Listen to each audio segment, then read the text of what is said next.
Hey guys, welcome back to the channel where this time we're going to be talking about the character Cassian Andor, originally appearing in Rogue One and also in the Andor series on Disney+.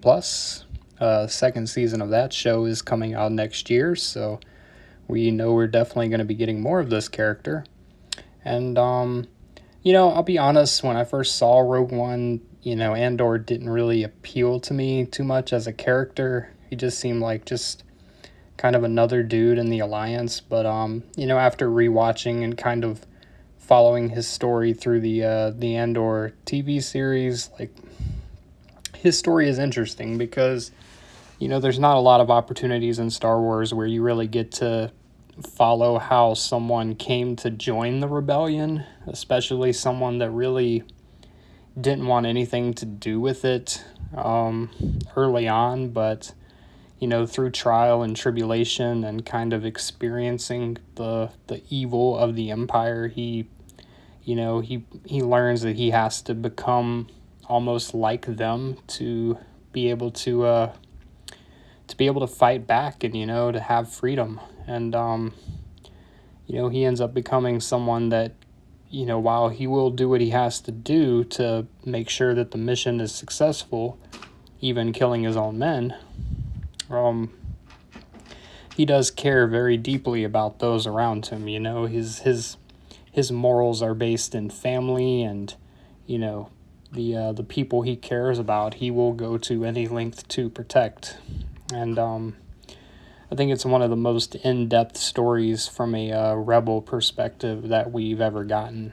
And Cassian is kind of the prime example of what the rebellion requires out of the everyday man in Star Wars. He doesn't have force abilities. He's not some hero or anything. He's just kind of a normal guy that sees his life and his world become threatened by this overbearing force, and he takes up arms to be able to fight against it.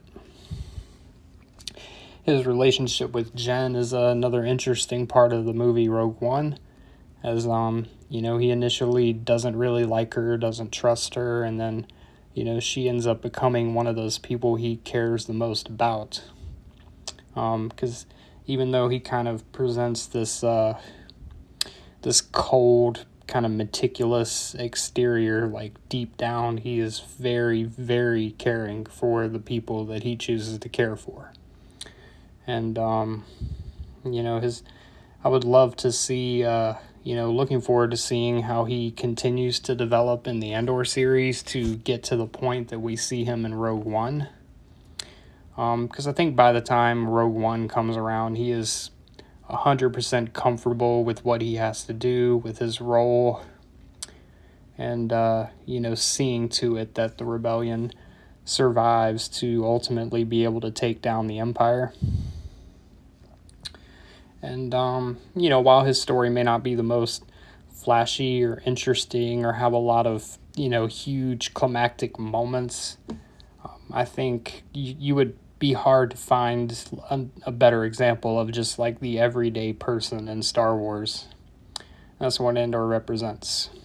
I'm going to give him a 7.5 out of 10. I think he is a solid character.